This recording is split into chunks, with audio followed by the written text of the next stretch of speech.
आपने term insurance तो ले लिया, पर क्या आपने सोचा है कि आपके बाद आपकी फैमिली उस बड़े से क्लेम अमाउंट को हैंडल करने के लिए कैपेबल है? देखो, इंश्योरेंस लेना तो बहुत इंपॉर्टेंट है, लेकिन उससे भी ज्यादा एक इंपॉर्टेंट चीज है कि आपको क्लेम अमाउंट किस तरीके से मिलेगा। हाय फ्रेंड्स, मैं हूं विनय सामोता और पिछले 20 सालों से मैं फैमिलीज के फाइनेंशियल प्रोटेक्शन और प्लानिंग में हेल्प कर रहा हूं। और आज हम बात करेंगे टर्म इंश्योरेंस के कंपनसेशन टाइप्स के बारे में और कैसे एक छोटी सी प्लानिंग आपके फैमिली के फाइनेंशियल फ्यूचर को कंप्लीटली चेंज कर सकती है। वीडियो इंटरेस्टिंग है, एंड तक जरूर देखना। ज्यादातर लोग टर्म इंश्योरेंस लेते वक्त एक ही चीज देखते हैं, कितने का कवर लेना चाहिए, 1 करोड़, 2 करोड़, 5 करोड़। लेकिन एक इंपॉर्टेंट चीज पूछना भूल जाते हैं, वो है कि आपको टर्म इंश्योरेंस का क्लेम किस तरीके से मिलेगा। और यहीं पे एक सबसे बड़ा गैप हो जाता है। आज के मॉडर्न टर्म इंश्योरेंस पॉलिसीज में 3 टाइप के पे आउट ऑप्शन होते हैं। सबसे फर्स्ट है लमसम पे आउट, जिसमें पॉलिसी होल्डर की डेथ होने पे इंश्योरेंस कंपनी पूरा अमाउंट एक साथ दे देती है। सेकेंडली, मंथली पे आउट ऑप्शंस, जिसमें पॉलिसी होल्डर की डेथ होने पे आपको इंश्योरेंस कंपनी एक साथ पैसे नहीं देती है, बल्कि मंथली बेसिस पे आपको एवरी मंथ थोड़ा थोड़ा पैसा देती है। एंड थर्ड ऑप्शन है combination option.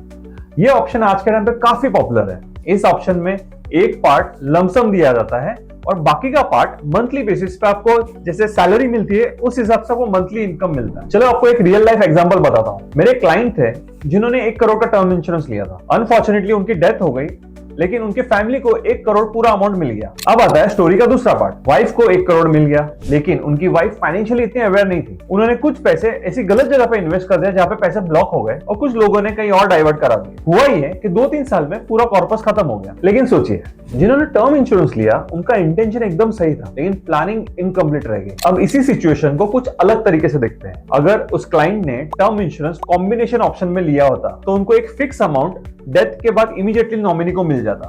For example 25 lakh अगर मिल जाता तो वो इमीडिएट एक्सपेंसेस के लिए काम आ जाता, एंड बाकी का 75 लाख उनको मंथली बेसिस पे as a monthly income nominee को मिलता रहता सालों तक। अब इससे क्या हो जाता, फैमिली को एकदम से एक बड़ा अमाउंट नहीं मिलता, जिससे कि मिस मैनेजमेंट का रिस्क खत्म हो जाता, प्लस मंथली बेसिस पे उनको एक स्टेडी कैश फ्लो मिलता रहता, जिससे उनका घर स्मूथली चल जाता। यही है राइट स्ट्रक्चरिंग का पावर। अब सबसे इंपॉर्टेंट पार्ट, आपके डिपेंडेंट्स कौन है। अगर आपके डिपेंडेंट्स फाइनेंशियली अवेयर है तो लमसम ऑप्शन आपके लिए सही रहेगा।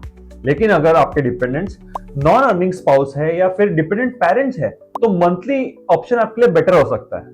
और अगर आपके फैमिली में बच्चे हैं तो कॉम्बिनेशन ऑप्शन अच्छा हो सकता है। इसीलिए प्लान आपके फैमिली के प्रोफाइल के हिसाब से होना चाहिए, ना कि एक जेनेरिक चॉइस होना चाहिए। याद रखिए, टर्म इंश्योरेंस का काम सिर्फ पैसा देना नहीं है, उसका काम आपके फैमिली की लाइफ को स्टेबल रखना भी है। और स्टेबिलिटी तब आएगी जब पे आउट का स्ट्रक्चर सही हो। अगर आपको ये इन्फॉर्मेशन पसंद आई है तो इस वीडियो को लाइक कीजिए, मेरे चैनल को सब्सक्राइब कीजिए और इस वीडियो को उन दोस्तों से जरूर शेयर करो जो टर्म इंश्योरेंस लेने का सोच रहे हैं। और हाँ, कमेंट में जरूर बताना कि आपने कौन सा टर्म इंश्योरेंस लिया है।